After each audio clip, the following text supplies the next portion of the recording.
तो शुरू करते हैं। ये हमारा यूनिट 12 चल रहा है,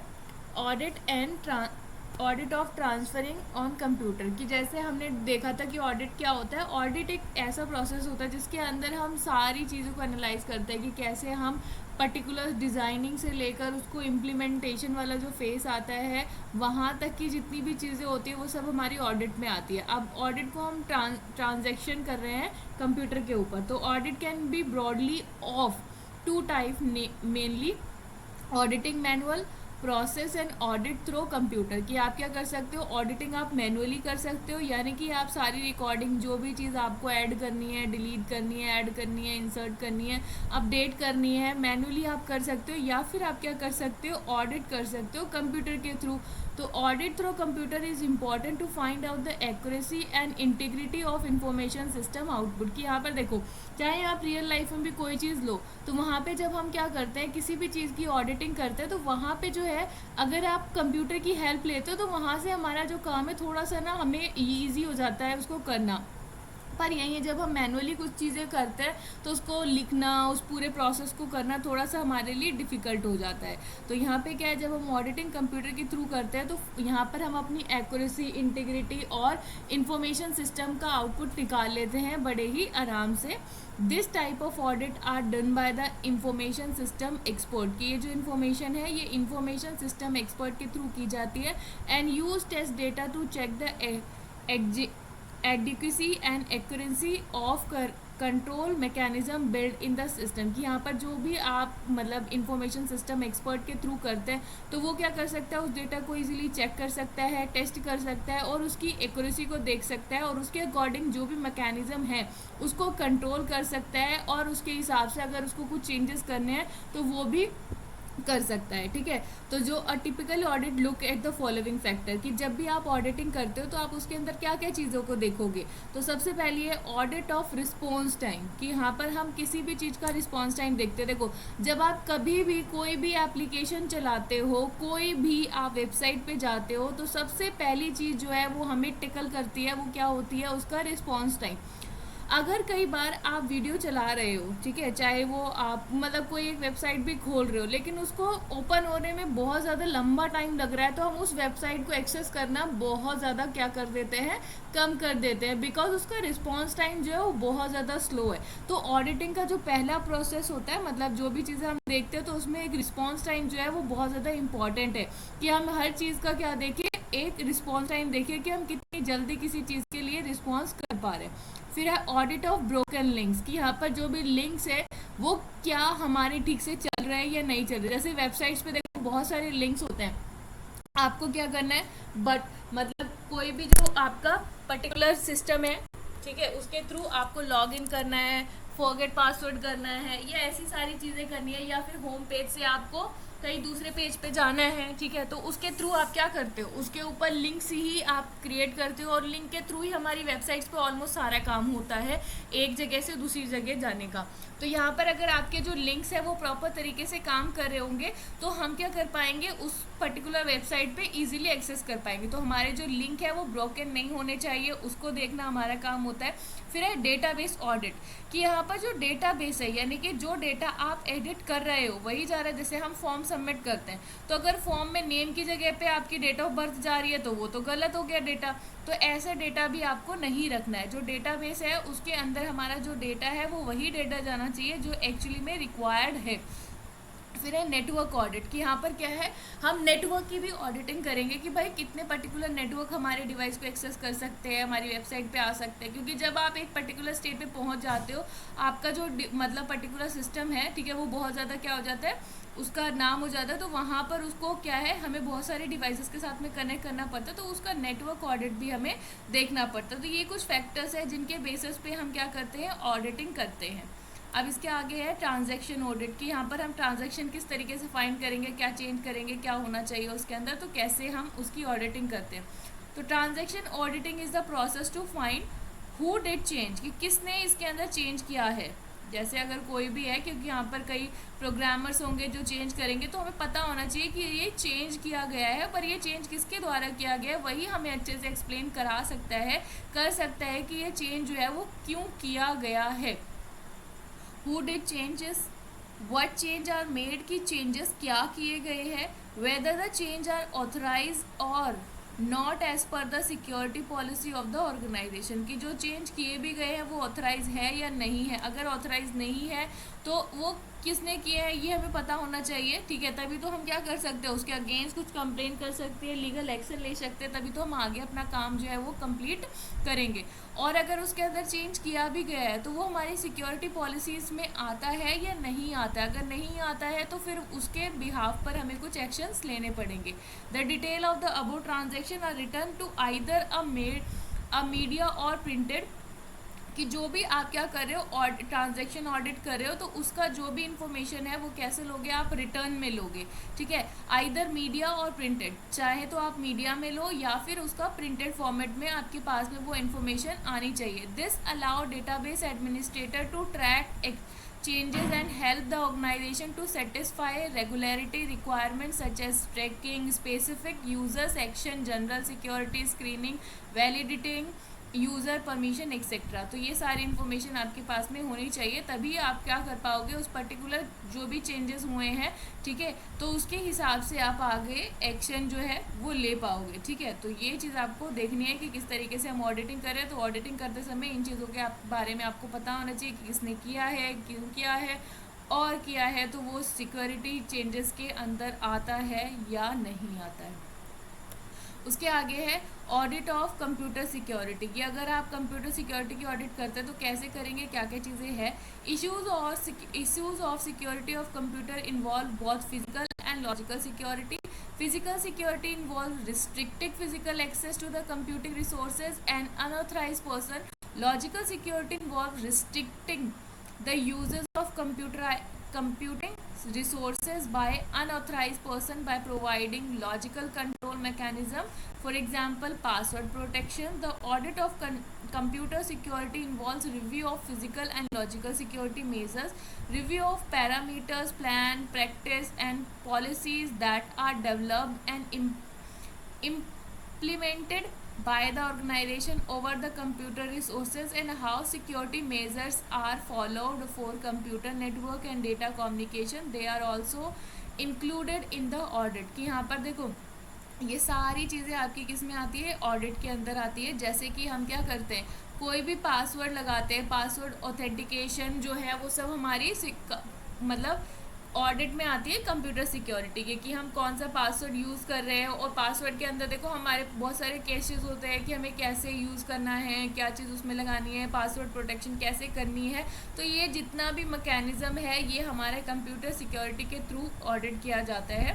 कंप्यूटर सिक्योरिटी की भी ऑडिटिंग होती है, ठीक है। तो वो नेटवर्क कम्युनिकेशन के थ्रू होती है कि भाई ये जो चीज़ आप यूज़ कर रहे हो वो सिक्योर है भी या नहीं है। तो आपको पता होगा हमारा 3 वे हैंडशेकिंग के थ्रू जो है वो पूरा ये प्रोसेस जो है चलता है। जैसे आपके पास में कोई भी चीज़ आई, जैसे हम नेटवर्किंग के ऊपर काम करते हैं, क्योंकि हम सभी इंटरनेट एक्सेस करके ही अपने किसी एप्लीकेशन, अपनी किसी वेबसाइट के ऊपर लॉगिन कर पाते हैं।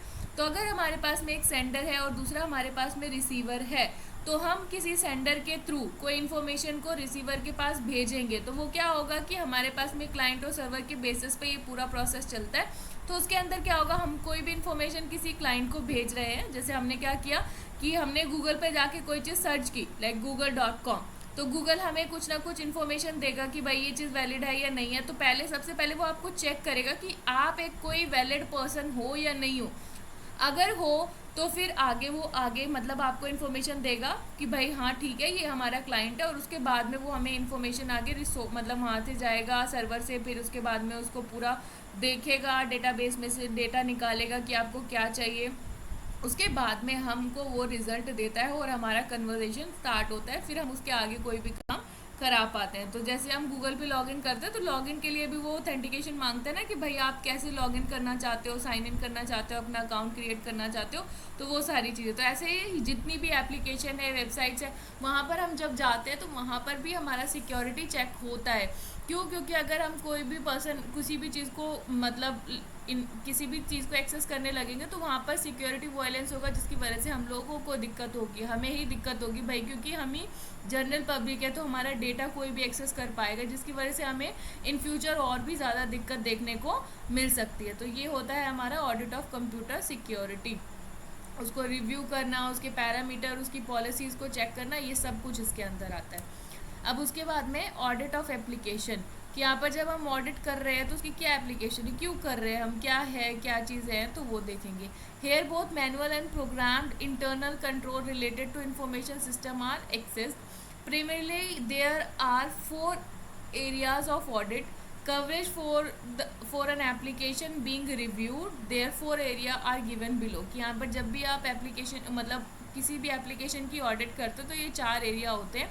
कंट्रोल इन्वायरमेंट, जिसके अंदर उसकी पॉलिसीज़ और ये सब कुछ आता है कि वो कहाँ पर लॉगिन करना है, या जितनी टर्म एंड कंडीशन, वो सब कुछ हमारे कंट्रोल इन्वायरमेंट में आते हैं।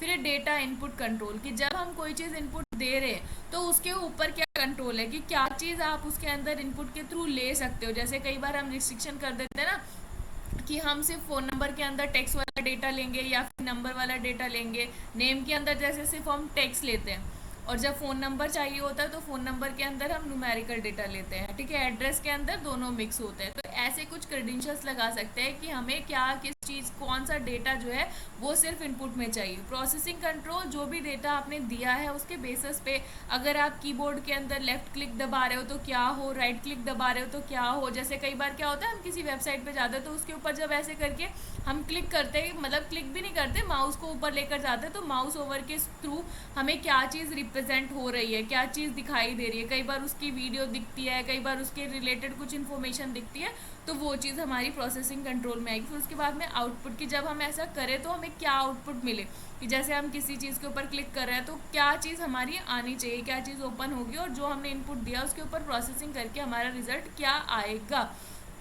तो ये 4 एरिया होते हैं हमारे ऑडिटिंग के। Control environment, data input control, processing control और आउटपुट को कंट्रोल करना।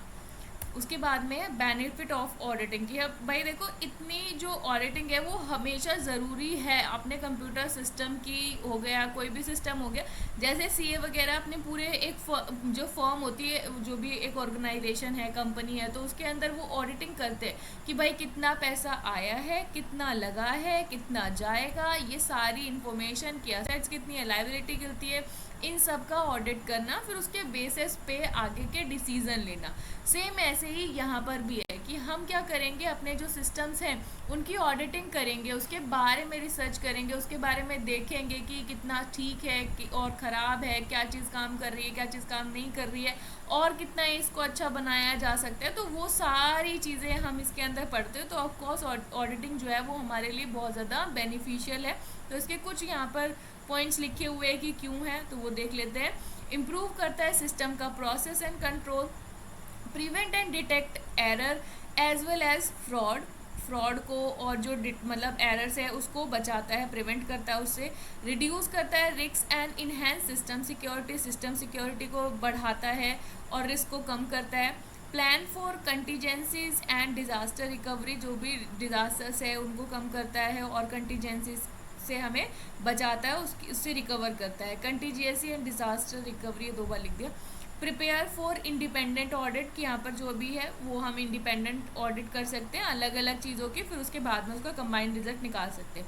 Evaluating the effectiveness and efficiency related to the uses of resource, कि जो भी आप रिसोर्स यूज़ कर रहे हो तो उसका भी और अच्छे से इवैल्यूएशन कर सकता है कि और अच्छे से कैसे इसको यूज़ किया जा सके, वो सारी चीज़ें।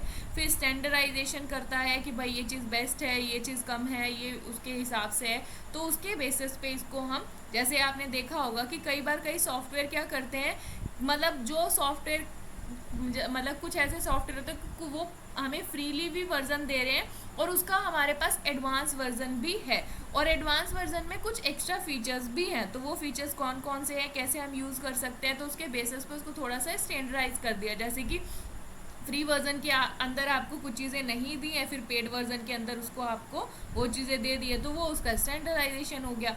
फिर इम्प्रूव करना बिजनेस की इफ़िशेंसी को, भाई बिजनेस को और भी बढ़ाना है, उसको और भी ज़्यादा अच्छा बनाना है, तो उसके लिए अभी हमारी ऑडिटिंग बहुत ज़रूरी है। कॉस्ट को कंट्रोल करते हैं ताकि हमें जो फालतू का पैसा, अगर हमारा कोई लॉस होने वाला था, तो जब हम पहले से उस चीज़ को एनालाइज कर लेंगे तो वहाँ पर हम अपने कॉस्ट को भी कंट्रोल कर सकते हैं।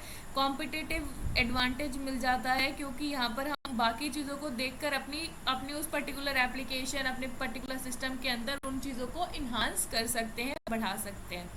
तो ये कुछ हमारे ऑडिट के बेनिफिट्स हैं।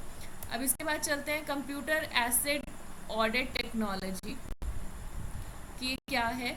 The auditor use various type of automated audit software, कि जो भी हमारा ऑडिटर होता है वो बहुत अलग अलग तरीके के ऑडिट सॉफ्टवेयर यूज़ करता है टू कैरी आउट इस ऑडिट, ताकि वो ऑडिट करे। The use of computer aided audit tools should be control by the IS, जो भी इंफॉर्मेशन सिस्टम होता है उसके थ्रू इसको कंट्रोल किया जाता है। Auditor to provide reasonable assurance assurance that the audit objective and the detailed specification of the CATs has been met. There are two major type of CATs, namely audit software and test software. दो तरीके के हमारे पास audit software होते हैं, एक audit software होता है, दूसरा हमारे पास टेस्ट सॉफ्टवेयर होता है। फिर हमारे पास कुछ और भी हैं, ऑडिट एक्सपर्ट सॉफ्टवेयर और ऑडिट ट्रेल्स। अब इसको एक एक करके पढ़ते हैं कि क्या होता है। मतलब हमारा क्या है, जैसे हम कोई भी ऑडिटिंग करते हैं तो वहाँ पर हमारे पास में कुछ सॉफ्टवेयर हैं जो हमारा IS यानी कि इंफॉर्मेशन सिस्टम ऑडिटर जो है यूज़ करता है, ताकि ऑडिट सॉफ्टवेयर के थ्रू हम उसकी ऑडिटिंग कर पाएँ। फिर उसके बाद में जो डेटा आपको मिला है उस डेटा को आप टेस्ट कर पाओ कि ये ठीक भी है या नहीं है, कैसे इसको और भी ज़्यादा अच्छा बनाया जा सकता है। जैसे हम किसी भी चीज़ को क्या करते हैं, जैसे हमने ऑडिट करना है तो ऑडिट के अंदर आपने एक एक्सेल फाइल बनाई, अब उसके अंदर आपने सारी इन्फॉर्मेशन जो आपको जिस चीज़ से रिलेटेड थी उसके बेसिस पे आपने कई सारी टेबल्स बना ली। अब उसमें से जो बेस्ट इन्फॉर्मेशन है कि भाई जो डेटा है वो कैसा है आपका, उसके बेसिस पे आप पाई चार्ट बना सकते हो। मतलब पाई चार्ट क्या है, उस डेटा का एक एनालिसिस है कि भाई ये जो डेटा है उसके बेसिस पे ये जो पाई चार्ट आपको बन के मिला है। अब उसमें से आपको देखना है कि ये ठीक है नहीं है, उसका कुछ और टेस्ट करना है, क्या करना है, वो सब आप यहाँ पर कर सकते हो। फिर उसके बाद में ऑडिट जो एक्सपर्ट सिस्टम्स हैं उनको यूज़ कर सकते हो और ऑडिट ट्रेल कर सकते हो। ठीक है, अब उसके बाद में computer system and security issues की क्या क्या होते हैं। तो यहाँ देखो कि हमारे पास में जो भी इंफॉर्मेशन सिक्योरिटी आर्किटेक्चर है, यहाँ पर क्या है, जैसे हम कोई भी चीज़ है, ये हमारा क्या है अटैक, कि कोई भी अगर आप इंटरनेट पे जा रहे हो तो आपको किसी भी तरीके का अटैक झेलने को मिल सकता है। तो यहाँ पर हमने क्या किया, ये थ्रेड्स जो है वो बनाए गए, ये नेचुरल भी हो सकते हैं, मेन मेड भी हो सकते हैं, या फिर इंटरनल एक्सटर्नल, किसी भी तरीके के थ्रेड हो सकते हैं जो आपको किसी भी तरीके से अटैक कर सकते हैं। कंट्रोल, अब हम क्या करेंगे, जैसे हमारे पास अटैक हुआ तो या तो आप क्या करोगे, उससे रिलेटेड मतलब कुछ चीज़ें होंगी जो हम क्या कर सकते हैं, उसके ऊपर कंट्रोल कर सकते हैं, है ना। कि जैसे हम कई चीज़ें हैं जो पहले से यूज़ करके चलते हैं, जैसे हमें लगता है कि हमारा 10 तारीख तक मतलब पैसे आते हैं और उसके बेसिस पे हमें खर्चा करना है। तो कुछ चीज़ें देखो, आपके इधर कब बाढ़ आ जाएगी, कब बारिश आ जाएगी, जैसे सबसे अच्छा यही चल रहा है कि नेचुरल डिजास्टर कभी भी आ जाते हैं, हमें नहीं पता। अब वो तो क्या है, नेचुरली है कि कुछ भी हो सकता है, कहीं पर भी बाढ़ आ सकती है, कहीं पर भी पानी जमा हो सकता है, कहीं किसी का भी घर मतलब बहुत ज़्यादा बारिश में घर में पानी भर सकता है। तो मतलब ऐसे अगर हम रोड पे चल रहे हैं तो वो नेचुरल डिजास्टर है कि वो कभी भी आ सकता है। मैन मेड हो गया कि हम रोड पे चल रहे हैं और हमारे ऊपर किसी ने हम रोड पे चलते चलते हमारा किसी ने एक्सीडेंट कर दिया, तो ये मैन मेड हो गया। अब हमें नहीं पता ना कि हमारा एक्सीडेंट होने वाला था, पर हम रोड पे तो डेली जाते हैं तो हम बिल्कुल सेफली फील करते हैं, सेफ तो फील करते नहीं खैर, पर वही है कि हम जा रहे हैं रोड पे तो वहाँ पर हमारा एक्सीडेंट कभी हो सकता है। क्योंकि ये सारे हमारे क्या है, नेचुरल डिजास्टर्स हैं, कभी भी आ सकते हैं, नेचुरल भी हो सकते हैं, वो मैन मेड भी हो सकते हैं, या इंटरनल एक्सटर्नल भी हो सकते हैं कि किसी नॉन पर्सन ने कराया या फिर किसी अननोन पर्सन ने किया। तो ये सारे क्या हो गए आपके थ्रेड्स। तो ऐसे ही कंप्यूटर के अंदर भी होते हैं। नेचुरल डिजास्टर में आ गया कि आपका सिस्टम कभी खराब हो गया, कभी भी हो सकता है, भाई सिस्टम का क्या ही भरोसा है। वो एक अलग बात है कि इंटरनल कोई प्रॉब्लम होती है तो हमें ऊपर से दिखाई नहीं देती है। तो वैसा सिस्टम में कुछ डिजास्टर आ गया, जैसे कुछ भी हो सकता है, ठीक है, इस पे गलती से पानी गिर गया पर उसने तुम्हें बताया नहीं, किसी दूसरे पर्सन ने, कि इस पे पानी गिर गया, अगर पानी गिर गया तो उससे रिलेटेड आप कुछ ना कुछ करते, तो वो सारे क्या है, नेचुरली कुछ भी हो गया इसके साथ में, तो वो हमारा क्या है, थ्रेड है। वो क्या है, हमारे नेचुरली है कि हो सकते हैं। अब उसमें से कुछ चीज़ें हैं जो आप क्या है पहले से कंट्रोल करके रखोगे, जैसे कि आपको लगता है कि भाई कुछ चीज़ें हो सकती हैं, तो हम क्या करते हैं, जैसे घर से चलते समय, अभी जो बारिश का सीज़न है उस टाइम पे हम क्या करेंगे, घर से निकलने से पहले अपने घर से अम्ब्रेला लेकर निकलेंगे। कभी कभी नहीं निकलते हैं बिकॉज उस टाइम पे बारिश का मौसम नहीं होता, अभी चल रहा है तो हम अपने घर से निकलते समय हम क्या करेंगे, अम्ब्रेला लेकर निकलेंगे।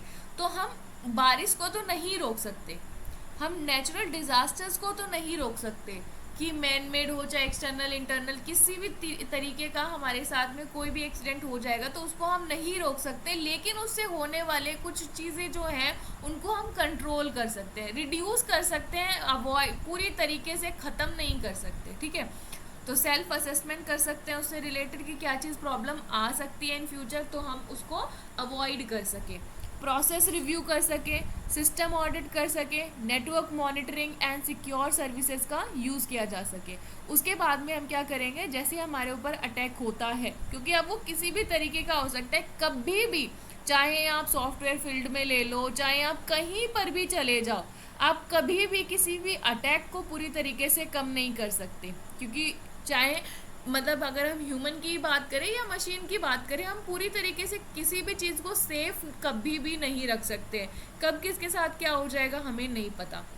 तो उससे रिलेटेड क्या है कि अटैक हो गया, अब अटैक होने के बाद क्या करें, ठीक है। तो यहाँ पर कुछ प्रॉम्प्ट होंगे, कुछ आपके पास में कुछ स्ट्रेटजीज होंगी। अब देखो, जैसे एक्सीडेंट हो जाता है तो अब एक्सीडेंट हो गया, या तो आप उसको वैसे ही छोड़ दो, या फिर आपके पास में आपका दिमाग चलेगा तो आप क्या करोगे, उसको हॉस्पिटल लेकर जाओगे। सेम ऐसे ही अगर हमारे साथ में कुछ गलत हो जाता है ऑन इंटरनेट या आपके सिस्टम के साथ कुछ हो जाता है तो आप क्या करोगे, उससे रिलेटेड कुछ ना कुछ प्रॉम्प्ट लोगे कि भाई क्या चीज़ हमें करनी चाहिए, तो रिस्पेक्टिव जो भी आपके मेजर्स हैं वो आपको करने हैं। तो रिकवरी कर सकते हो, जो भी आपकी स्ट्रेटजीज बनी हुई है उनके बेसिस पे देख सकते हो, system modification and legal action ले सकते हो, ठीक है। या फिर हम क्या कर सकते हैं, अटैक के बाद में business process information system vulnerability को देख सकते हैं कि इसके अंदर क्या चीज़ है, कैसे हम इसको कम कर सकते हैं, क्या या तो पूरी तरीके से वो क्या हो जाएगा, ख़त्म हो जाएगा। तो ये चीज़ें हमें देखनी है जो हमारा किस में आता है, computer system and security issues के अंदर, ठीक है। क्योंकि आप चाहे कहीं चले जाओ वर्ल्ड में, सिक्योरिटी पूरी तरीके से आप कभी सिक्योर नहीं हो सकते हो, चाहे आप कितना भी अपने दिल को दिलासा दे दो कि भाई मैं सिक्योर हूँ। घर में भी हम बोलते हैं कि हम सिक्योर हैं, पर कब तक, मतलब आपके घर में ही कुछ भूकंप आ गया और आप सब दब गए, तो मतलब एक जस्ट एक पॉइंट है, ऐसा कुछ ना ही करे भगवान कभी किसी के साथ हो।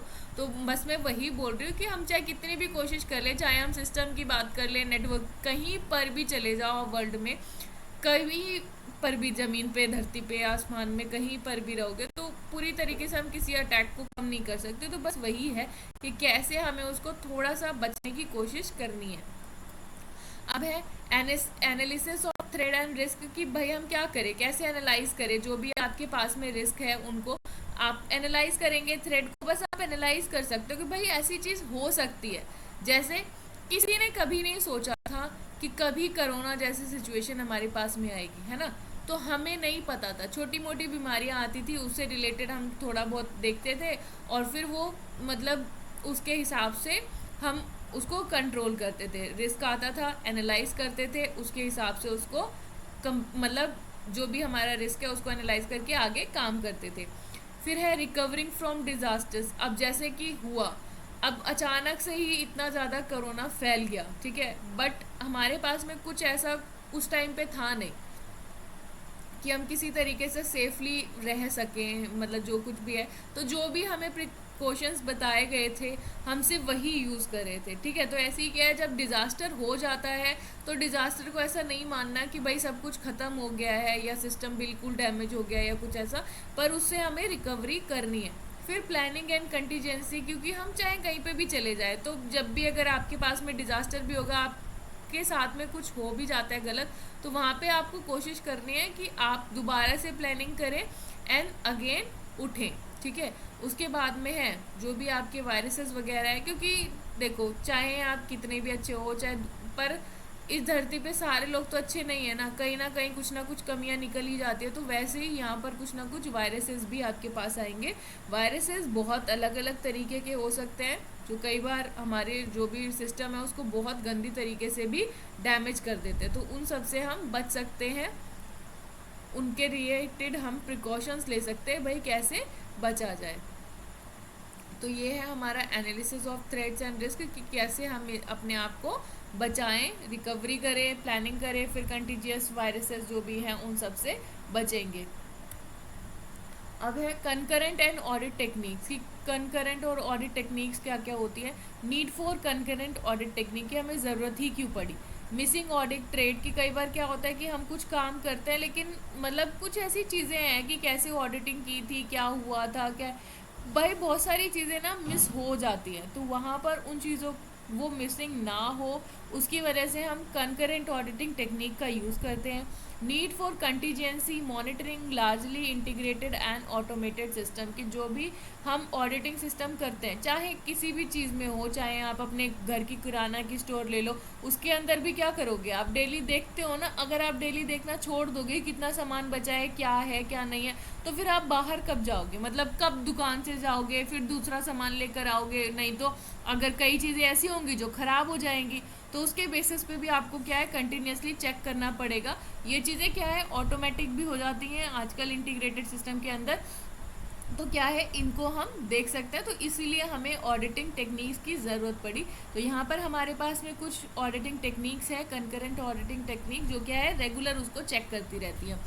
अब अन इंटीग्रेटेड टेस्ट फैसिलिटी जो भी है हमारी फैसिलिटी टेक्निक, जो क्या करेगी हमारे उस सिस्टम के साथ में क्या होती है इनबिल्ड होती है। तो ये जितनी भी फैसिलिटी वगैरह जो कुछ भी है तो वो चेक करती रहती है कि ये काम कर रहा है या नहीं कर रहा है। फिर है स्नैपशॉट टेक्निक, की जो भी चीज़ अगर ख़राब होती है तो उसके हिसाब से उसकी मतलब उसके साथ में उसकी मतलब उसकी वीडियो वगैरह बना ऐसा कुछ करके फिर उसके बाद में उसके आगे काम करने के लिए हमें बता देता है। फिर ऐसे ही है स्कार्फ, फिर continuous and terminating simulation technique, की जो भी काम आपने किया है तो उसके बेसिस पे आप सिमुलेट कर सकते हो, यानी कि एक वर्चुअल इन्वायरमेंट बना सकते हो और देख सकते हो कि ये कैसे ख़राब हुआ है या क्या हुआ है। जैसे हम आर्किटेक्ट मतलब किसी भी चीज़ का आर्किटेक्ट बना लेते हैं ना, उसका नक्शा बना लिया उसके बेसिस पे काम करें।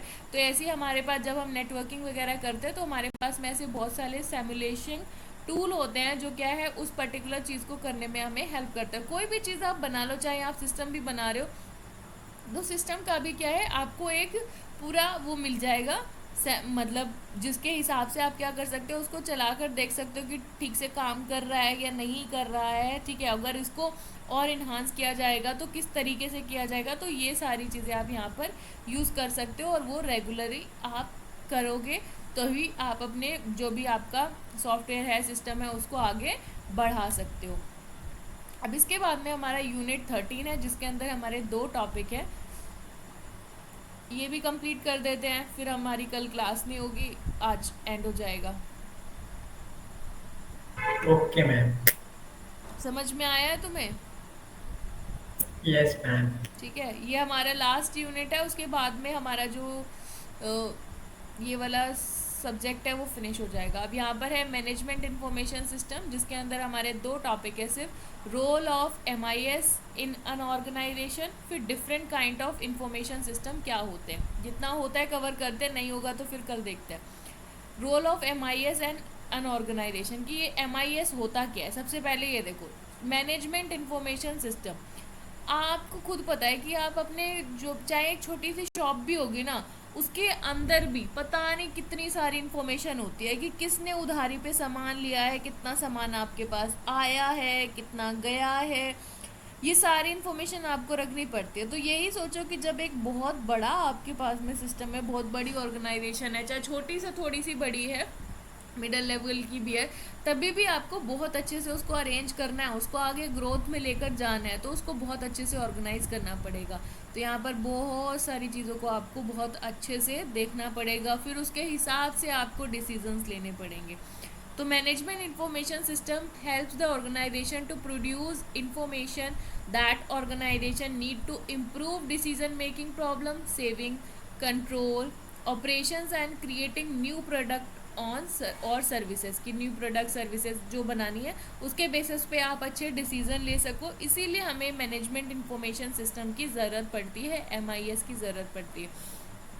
Many organizations have implemented computer-based management information system to retain competitive edge over their competitor.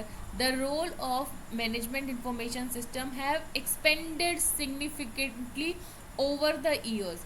Until the early 1960s, the role of MIS was simply processing transaction data, raw record keeping, and other data processing activity. The earlier 1970 involves MIS for reporting to managers in a specified format and managerial decision making. यहाँ पर देखो जो हमारी MIS है, ठीक है, management information system, तो यहाँ पर 1960s के बाद में यहाँ क्या हुआ कि जैसे हमारा एक पूरा एक मैनेजमेंट का, जैसे आपने देखा होगा कि ये जो BBA वगैरह है वो क्यों चली है, क्योंकि उनको पढ़ाया जाता है कि हमारा जो बिजनेस है उसके अंदर हम किस तरीके से मैनेज करें। तभी तो जो मैनेजिंग पोस्ट है, जो भी मैनेजर है, ठीक है, जो भी आपका MBA है, ये सब क्या है, मैनेजमेंट से रिलेटेड कोर्स कराते हो। तो यहाँ पे क्या सिखाया जाता है आपको कि जो भी आपकी इंफॉर्मेशन है सिस्टम की उसको कैसे रखा जाए, किस तरीके से उसको सेव किया जाए, कहाँ पर कैसे उसको रिपोर्ट करना है, ये सारी चीज़ें, इन सभी चीज़ का डिसीजन जो है मैनेजरियल डिसीजन मेकिंग में लिया जाता है, ताकि हमारा एक हर चीज़ के लिए एक रिपोर्ट प्रिपेयर की जाए, ठीक है, चाहे वो कोई भी हो, ठीक है, किसी भी चीज़ से रिलेटेड हो। अब अगर काम किया जा रहा है, अगर उसकी रिपोर्ट आपके पास है, तो कल फ्यूचर में आप उस पर्टिकुलर पर्सन को ये बता सकते हो। जैसे हम भी कहीं काम करने जाते हैं तो हम क्या करते हैं, अगर हमें दिन में 10 चीज़ें बोली गई हैं करने के लिए, तो हम एक लिस्ट में लिख लेते हैं कि हमें ये काम बोला गया है, हमें ये करना है। अब अगर आपके बॉस ने आपको बोला है कि आपको 2 दिन में ये पर्टिकुलर काम जो है निपटाना है, ख़त्म करना है, तो आप कोशिश करोगे जितना काम दिया हुआ है उसमें से आधा काम आप आज कर लो और आधा काम आप कल कर लो, है ना, तभी तो आप 2 दिन में उस काम को निपटा पाओगे। थोड़ा बहुत रह जाएगा तो फिर उसके बेसिस पे हम उसको थोड़ा सा फास्ट फॉरवर्ड कर देंगे।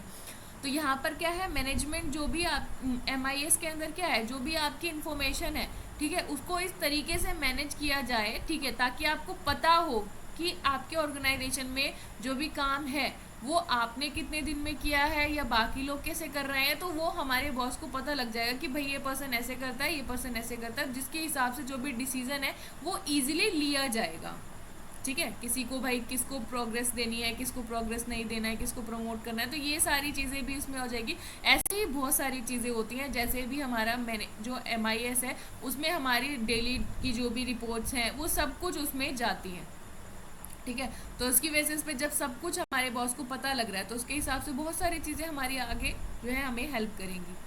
अब यहाँ पर है any MIS performance various role in an organisation, कि MIS का रोल क्या है। Support day to day business operation की, जो दिन के हम जितने भी काम करते हैं उसमें हमें हेल्प मिल जाती है।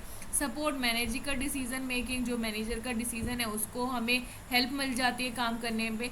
Support strategical decision making and competitive advantages मिल जाती है। फिर ऑप्टिमाइजेशन ऑपरेशन कॉस्ट बच जाती है कि भाई हमें कौन सा बेस्ट तरीका रहेगा किसी भी चीज़ को करने का। Providing timely and accurate information, क्योंकि हमें सब कुछ MIS के अंदर पूरा डेटाबेस बना हुआ होता है कि किसने क्या किया है, कौन सा काम हो गया है, कौन सा काम नहीं हुआ है, ठीक है। Provide expert advice to manager on selected domain, कि जो भी आपके एक्सपर्ट्स हैं उनको एडवाइस देना, मैनेजिकल सेलेक्ट जो भी डोमेन है उसको सेलेक्ट करना। तो ये सारी चीज़ें हमारी जो है MIS के बेसिस पे हमें हेल्प करती है और अच्छे से काम करने में। फिर है फंक्शन ऑफ MIS सिस्टम, कि भाई क्या इसके फंक्शन है। तो इंफॉर्मेशन सिस्टम में 4 हो गए ये system: transaction process system, management information system, decision support और एक्सपर्ट सपोर्ट। अब इंफॉर्मेशन सोर्स क्या है इसका, जो भी हम ट्रांजैक्शन प्रोसेस सिस्टम पढ़ते हैं उसके अंदर क्या होता है, process data resulting from business operation. Transaction में जो भी आपका बिजनेस के अंदर हम ट्रांजैक्शन कर रहे हैं, डेटा की जो भी प्रोसेस आपका आ रहा है जा रहा है, वो सारी चीज़ें आपके जो ट्रांजैक्शन प्रोसेस सिस्टम के अंदर आएगी। और उसको डेटा वहीं से मिलेगा, ठीक है, कहाँ पे आया है क्या है वो उसके बेसिस पे रिजल्ट आपको देगा। फिर जो मैनेजमेंट इंफॉर्मेशन सिस्टम है वो क्या करेगा, operation process data from business operation as well as the external data, कि जो आपका एक्सटर्नल डेटा है उसी के बेसिस पे हम डेटा जो है अपने भाई देखेंगे कि हमारा कितना कंपटीशन है क्या है, और उसके बेसिस पे हम अपने बिजनेस के अंदर जो ऑपरेशन हो रहे हैं उनको हम आराम से क्या कर सकते हैं, कंपेयर कर सकते हैं। तो जो हमारा मैनेजमेंट इंफॉर्मेशन सिस्टम है उसका सोर्स क्या होता है, इंटरनल बिजनेस और एक्सटर्नल डेटा। अब यहाँ पर जो डिसीजन सपोर्ट सिस्टम है वो क्या करता है, एनालाइज करता है। तो यहाँ पर हमारे पास स्पेशलाइज डेटा होना चाहिए और साथ में इंटरनल डेटा भी होना चाहिए। एक्सपर्ट सिस्टम क्या करेगा, use knowledge of the expert from the specific field, कि जैसे अगर आपके पास में प्रोग्रामर्स हैं तो प्रोग्रामर्स क्या करेंगे, देखो प्रोग्रामर्स भी ना अलग अलग फील्ड में होता है, जैसे किसी का फ्रंट एंड बहुत अच्छा है, किसी का बैक एंड बहुत अच्छा है, ठीक है, डेवलपर्स अलग अलग तरीके के होते हैं। तो किसी का फिर जो फ्रंट एंड है उसमें भी अलग अलग चीज़ें हैं, बूटस्ट्रैप है, HTML CSS वो सारी चीज़ें हैं। फिर उसके बाद में बैक एंड के अंदर कौन सा जो है वो उसका बेस्ट है कि HTML मतलब बैक एंड पे कौन सी एप्लीकेशन पे अच्छा काम कर पाता है, कौन सी लैंग्वेज उसको बहुत अच्छी आती है, तो उसके बेसिस पे हम उसी के पास में जाएंगे। जैसे कई चीज़ जो डिपार्टमेंट होता है ना, जब IT डिपार्टमेंट में अगर आप जाओगे सॉफ्टवेयर के उसमें, तो वहाँ पर भी क्या है आपको अलग अलग डिपार्टमेंट मिलेंगे। कई टेस्टिंग डिपार्टमेंट होते हैं जो क्या करते हैं, सिर्फ टेस्ट देखते हैं कि भाई जो भी चीज़ आपके पास में आई है उसको चेक करके भेजेंगे आगे कि ये काम कर भी रहा है या नहीं कर रहा है। फिर ऐसे ही आपके पास में बहुत सारी इन्फॉर्मेशन होती है जिसके बेसिस पे हम इसको चेक कर पाते हैं। फिर है टाइप ऑफ सपोर्ट। अब ट्रांजैक्शन प्रोसेस सिस्टम क्या करता है, providing support for day to day operation of the business process, की जो डे टू डे सपोर्ट है आपके बिजनेस ऑपरेशन के वो कंप्लीट करके देता है। मैं जो MIS है वो क्या करता है आपका, provide data for managerial decision making, जो मैनेजर है उनको डिसीजन मेकिंग में हेल्प करता है। डिसीजन सपोर्ट सिस्टम क्या करेगा, ये भी हमें सपोर्ट करेगा ताकि हम आगे डिसीजन ले सकें। और उसके बाद में जो हमारा एक्सपर्ट्स है वो भी हमें क्या करेगा, किसी एक पर्टिकुलर डोमेन में, जैसे प्रोग्रामिंग हो गई या फिर जैसे कई बार क्या है हमें एक लैंग्वेज से दूसरी लैंग्वेज में शिफ्ट करना है, तो वो हम किससे पूछेंगे जाके कि हमें C लैंग्वेज चाहिए या C++ चाहिए। तो एक लैंग्वेज से दूसरी लैंग्वेज में शिफ्ट करना है तो उसके लिए भी हमारे पास में एक ऐसा पर्सन होना चाहिए जिसके बेसिस पे हम उससे पूछ सके कि ये वाली लैंग्वेज हमारे लिए बेस्ट क्यों रहेगी, ठीक है। तो टाइप ऑफ सपोर्ट सिस्टम समझ में आए, 4 होते हैं इनके, इंफॉर्मेशन सोर्स क्या आते हैं और टाइप ऑफ सिस्टम। अब इसके बाद में फॉर्मेट क्या है, यहाँ पर क्या होता है, जो हमारा TPS है उसके अंदर हम क्या करते हैं, periodic and routine type of fixed format में लेते हैं। लेकिन जो हमारा MIS है, रिपोर्ट्स आर सेमी स्ट्रक्चर और ADOS टाइप, यहाँ पर जो हमारा मतलब कि यहाँ पर जो डेटा होगा वो सेमी स्ट्रक्चर रहेगा, पूरी तरीके से स्ट्रक्चर नहीं होगा। और उसके बाद में हमारा है डिसीजन सपोर्ट सिस्टम, जो क्या करेगा, आपको प्रोवाइड करेगा report like sensitive analysis and what if analyse, कि अगर ये नहीं होता तो हमें क्या करना चाहिए, उसके बेसिस पे एनालाइज करेगा। एक्सपर्ट सिस्टम क्या करेगा, एडवाइस करेगा आपको, अच्छी जो भी है ह्यूमन एक्सपर्ट होंगे, जैसे अगर आपकी आइज़ ख़राब होती है तो आप आइज़ के डॉक्टर के पास जाओगे ना कि टीथ के, है ना। तो ऐसे ही क्या है, जो एक्सपर्ट सिस्टम है वो आपको एक्सपर्ट एडवाइस देगा पर्टिकुलर फील्ड में ही, किसी दूसरे फील्ड की एडवाइस देगा तो वो बेकार ही होगी। यूज बाय, जो भी आपकी जो TPS है वो क्या है, ऑपरेशनल मैनेजमेंट में हेल्प करती है, और जो MIS है वो आपको डिसीजन में हेल्प करती है। फिर ऐसे डिसीजन सपोर्ट भी आपको डिसीजन में हेल्प करती है, और जो आपकी एक्सपर्ट सिस्टम है वो किसी एक स्पेसिफिक फील्ड में मतलब हमें हेल्प करती है। अब इसके कुछ एग्जांपल्स दिए हुए हैं TOS के, हमारे पास sales transaction process system, online railway reservation, जो क्या हमारी daily day to day life की एक्टिविटीज़ है। और जो MIS है, मार्केटिंग मैनेजमेंट सिस्टम, जो है वो पूरा इसी के ऊपर बेस्ड है। अब उसके बाद में जो हमारा डिसीजन सिस्टम है, डिसीजन सपोर्ट सिस्टम, जिसके अंदर जियोग्राफिकल इंफॉर्मेशन सिस्टम आता है, जैसे IBM का GOA manager which integrate interactive computer graphic and geographical database. अब यहाँ पर क्या है, जो एक्सपर्ट है वो क्या हो गया, हमारे किसी एक पर्टिकुलर मेडिकल चीज़ में आपको गाइडेंस देंगे, डायग्नोज करेंगे, ठीक है, जैसे MyCIN, कुछ ऐसी एप्लीकेशन है जो आपको इस तरीके की इन्फॉर्मेशन दे सकते हैं कि आप किस चीज़ के लिए परेशान हैं और आपको क्या चीज़ लेनी चाहिए। ऐसे आप बहुत सारे सिस्टम आपके बन गए हैं। समझ में आई ये? Yes ma'am. ठीक है। अब इसके बाद में different kind of information system, तो ये हमने पढ़े हैं, ट्रांजैक्शन प्रोसेसिंग सिस्टम, एमआईएस, और डिसीजन सपोर्ट, और एक होता है हमारा एक्सपर्ट सपोर्ट सिस्टम। अब यहाँ पर देखो ट्रांजैक्शन प्रोसेस सिस्टम में क्या होता है। Transaction process system is an information system that support business to deliver of various business transactions. जो भी आपकी बिजनेस ट्रांजैक्शंस है उनको आपको हेल्प करता है डेली जो हम करते हैं उन सभी डिलीवरी, मतलब उन्हीं सभी इंफॉर्मेशन को। तो इसके कुछ कंपोनेंट होते हैं, जैसे कि आपने क्या किया, इनपुट किया टर्मिनल पे कुछ डेटा एंट्रीज, फिर उसके ऊपर वो प्रोसेस करेगा ट्रांजैक्शन प्रोसेसिंग बैच ऑनलाइन जो भी होगा उसके बेसिस पे। फिर अगर उसकी कोई इंक्वायरी आई होगी तो उसके बाद लेकर जाएगा, फिर उसके ऊपर प्रोसेसिंग करेगा, फिर उसको रिजल्ट देगा, फिर हमें को एक रिपोर्ट बनाकर देगा कि भाई ये चीज़ें हुई हैं, ये ट्रांजैक्शन हुई है, और जो भी है उसका इनवॉइस बना कर देगा, और ये हमारा वापस चला जाएगा। और यहाँ से जो भी आपका प्रोसेसिंग है उसमें जो भी आपका इन्फॉर्मेशन होगा वहाँ से आपको डेटाबेस बनाकर उसको सेव करके रख देगा। तो ये होगी हमारी ट्रांजैक्शन प्रोसेसिंग सिस्टम जो हम डेली यूज़ करते हैं। उसके बाद है मार्केटिंग वाला MIS, management information system. MIS है special kind of information system that help manager to take decision. MIS trails to provide specific information to individual manager for long term and strategical decision making। अब इसके कुछ characters कुछ है, जैसे एक provides reports to management usually in semi structure format, detail summary and exceptions, मतलब कैसी भी हो सकती है, डिटेल भी हो सकती है, समरी दे रखा है, या फिर कुछ एक्सपेक्शंस कि भाई क्या क्या चीज़ें, कुछ स्पेसिफिकेशन दे दी कि हाँ ये चीज़ें हैं, तो उसके बिहाफ पे आपको काम करना है। जैसे कोई भी ऑर्गेनाइजेशन में सारी चीज़ें ख़राब नहीं हो सकती, जो भी चीज़ें ख़राब है सिर्फ उनकी इन्फॉर्मेशन देनी है कि भाई ये चीज़ें हैं, इनको बताओ हम कैसे और भी ज़्यादा अच्छा कर सकते हैं। Usually users share database from many sources, की जो सोर्सेज हैं हमारे बहुत सारे अलग अलग होते हैं, वहाँ से हमारा डेटा जो है वो मतलब आपको भेजा जा सकता है। ऑफन बेस्ड ऑन मैनेजमेंट और स्टैटिकल मोड्स, आपके जो मतलब मैनेजमेंट है वो अलग अलग स्टैटिकल मोड्स के थ्रू यूज़ किया जा सकते हैं। Information present in both textual and graphical format, but more often is graphical format में इसको यूज़ किया जाता है ताकि हम इसको और भी अच्छे से समझ सके। ठीक है।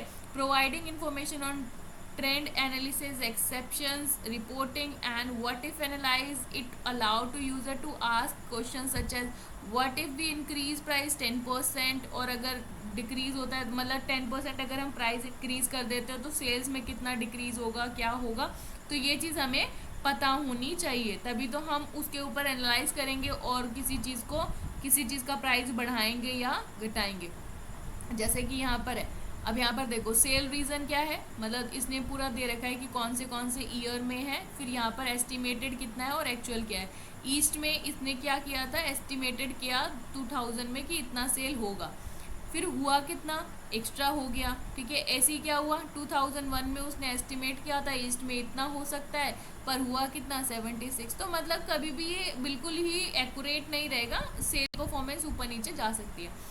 ऐसी वेस्ट में उसने जो सोचा था, कई बार एस्टिमेटेड जो होता है वो कम था और एक्चुअल ज़्यादा निकलता है, कई बार एक्चुअल जो एस्टिमेट करते हैं वो हम कम कर लेते हैं और एक्चुअल ज़्यादा हो जाता है, कई बार एस्टिमेट ज़्यादा हो जाता है और एक्चुअल कम होता है। तो ये सारी चीज़ें हमें देखने को यहाँ पर मिलती है कि सेल परफॉर्मेंस कैसी है, उसकी रिपोर्ट के अनुसार आप क्या कर सकते हो, एनालाइज कर सकते हो और उसके बिहाफ पे आगे काम किया जा सकता है। जैसे यहाँ पर है रेशियो बना सकते हो, बार ग्राफ, पाई चार्ट बना सकते हो। ठीक है। जिससे हमें पता लगे भाई कैसा काम चल रहा है, क्या प्रॉफिट हो रहा है, कितनी टर्नओवर मिल रही है, क्या क्या चल रहा है हमारे बिजनेस के अंदर।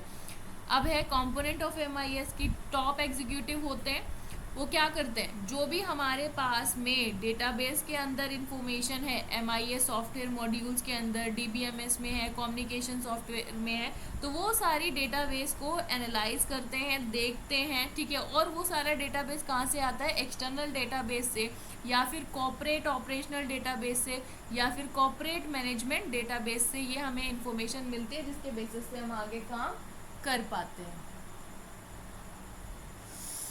अब इसके आगे हमारे पास में डिसीजन सपोर्ट सिस्टम क्या करता है, can be defined as a specific classes of information system that support business and organization decision making activity as needed to manager कि जो भी मैनेजर है उसको क्या चाहिए, कौन सी एक्टिविटी करनी है, तो उसके बेसिस पे हम यहाँ पर डिसीजन के सपोर्ट ले सकते हैं. A properly decision DSS is an interactive software based system intended to help decision makers compile useful information from raw data, documents, personal knowledge and or business models to identify and solve problem and make decision. कि जो भी आपकी problem है उसके basis पे हमें decision मतलब मिलेंगे. फिर इसके कुछ कैरेक्टर्स कुछ होते हैं कि हेल्प करता है डिसीजन मेकिंग में, ठीक है, और अगर कोई ख़राब हो जाती है कोई चीज़ें तो उसको रिप्लेस करने में. Underlying data and models, little और non reasoning capability are trailed to directly support decision making styles of individual managers, support interactive inquiries and response, or semi structured and unstructured decision, produce information and ADHOC flexible and adaptive format. Information is produced by analysis of operational and external data and analyze the supports comparison of specific alternative decision. अब इसके बाद में इसके कुछ component है कि यहाँ पर यूज़र है, ये इंटरेक्टिव सेशन है, फिर उसके बाद में यहाँ पर मॉडल मैनेजमेंट सिस्टम है, डेटाबेस मैनेजमेंट सिस्टम है, यूज़र इंटरफेस है, नॉलेज इंजन है, उसके बाद में ये हमारा डेटाबेस है, ये मॉडल बेस्ड है. इन दोनों के बेसिस पे हमारा डेटा आगे जाएगा. ये लोग इन उसको देखेंगे, एनालाइज करेंगे यूज़र के थ्रू, फिर उसके बाद में ये डेटा आगे जाएगा, फिर ये डेटाबेस के अंदर जाएगा, फिर जो भी डिसीजन होगा वो लिया जाएगा कि हमें देखकर इस पूरे प्रोसेस को क्या चीज़ समझ आ रही है, क्या चीज़ समझ नहीं आ रही है, उसके बेसिस पे हम डिसीज़न लेंगे कि कोई चीज़ ठीक वर्क कर रही है, नहीं वर्क कर रही है, ठीक है. उसके बाद में यहाँ पर टाइप ऑफ जो भी हमने जो डेटा डिसीजन सपोर्ट सिस्टम है उसके कुछ हमारे टाइप हैं, जिसमें है स्ट्रक्चर ऑफ इंफॉर्मेशन, सब सोर्स ऑफ इंफॉर्मेशन और टारगेट. जैसे पीरियड ऑफ जो हमारा दो है, एक है MIS, दूसरा है डिसीजन सपोर्ट सिस्टम.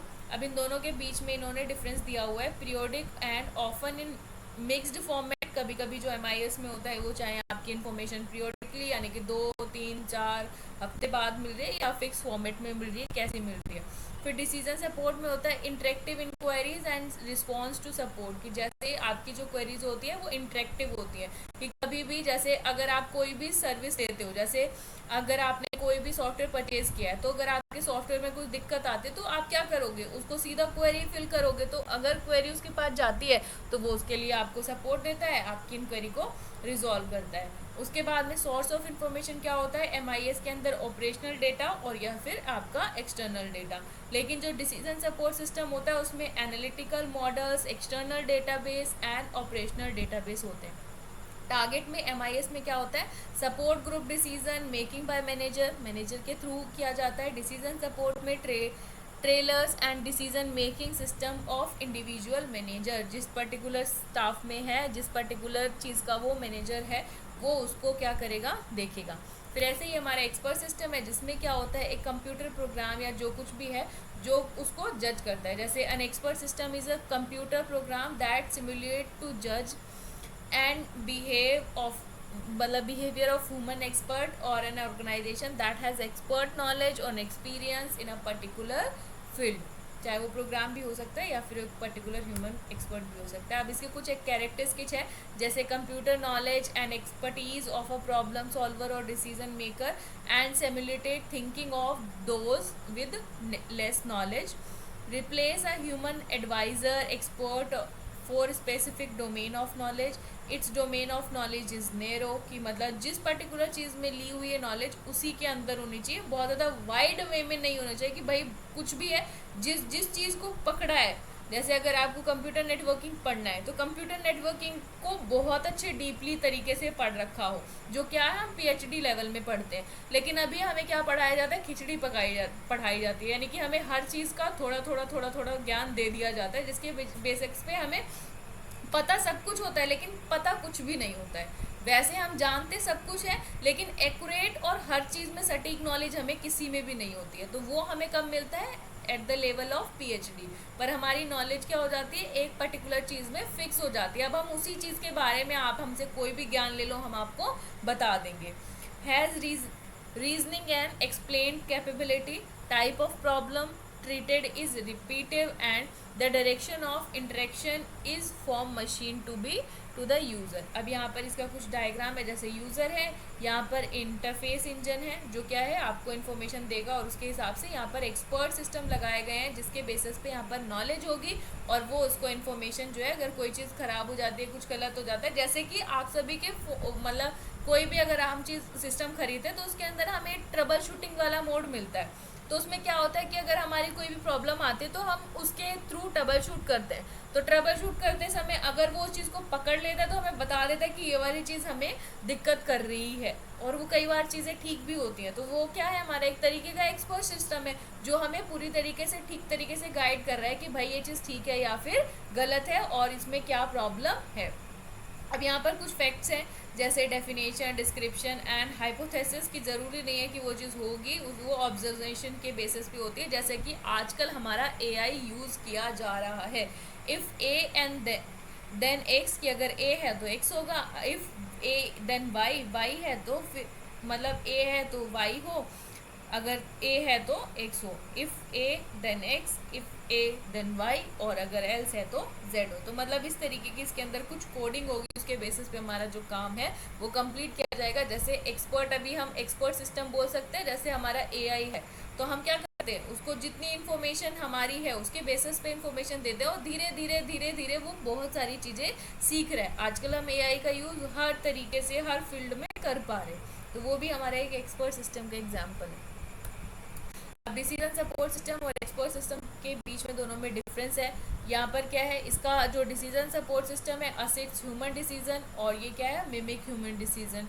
यहाँ पर इस जो रीजनिंग है, कैपेबिलिटी इसके अंदर नहीं होती है, पर इसके अंदर एक्सपर्ट सिस्टम में होती है। वो सोच पाता है कि ये चीज़ ठीक है या नहीं है। जैसे कभी आप अपने मतलब गूगल जो आपकी है, ठीक है, उससे गूगल असिस्टेंट से बात करने की कोशिश करोगे तो अगर आप कुछ गलत वर्ड्स बोलते हो तो वो आपको रोकते हैं कि ये दिस इज़ नॉट गुड, या फिर ये चीज़ ठीक नहीं है। तो उसमें कुछ कुछ क्या है, रीजनेबल कैपेबिलिटी है। या फिर अगर आप उससे कोई जॉक मांगते हो तो वो आपको जॉक ला कर देती है क्या, ताकि आप हंस सको। तो मतलब ये कुछ रीजनेबल कैपेबिलिटीज़ हैं जो डिसीजन सपोर्ट सिस्टम में नहीं होती लेकिन एक्सपर्ट सिस्टम में होती है। डेटाबेस, इसमें एडीएचओ से या फिर फैक्चुअल इन्फॉर्मेशन होती है, यहाँ पर हमारी प्रोसीजर और फैक्चुअल नॉलेज होती है। डोमेन में ब्रॉड होता है डेटा, लेकिन एक्सपर्ट सिस्टम में उस पर्टिकुलर डोमेन में बहुत सारा होता है, वेरी स्पेसिफिक डोमेन। कोई भी, जैसे अगर डॉक्टर के पास जाते हो तो अगर आइज़ का डॉक्टर है तो वो आइज़ का ही इलाज करेगा, अगर वो कान का इलाज करेगा तो मतलब वो गलत कर रहा है, क्योंकि उसको उसके बारे में कोई नॉलेज ही नहीं है। Type of data, numerical, character based हो सकता है, यहाँ पर मोस्टली सिंबल्स के बेस में एक्सपर्ट सिस्टम में डेटा होता है। Direction of query, human to machine, और जो एक्सपर्ट सिस्टम है उसमें machine to human. Decision maker में क्या होता है, humans take the decision with the support of DSS, लेकिन जो एक्सपर्ट सिस्टम है कंप्यूटर मेक द डिसीजन, जो आजकल एआई कर ही रहा है। तो ये था हमारा पूरा आज तक जो भी हमने पढ़ा।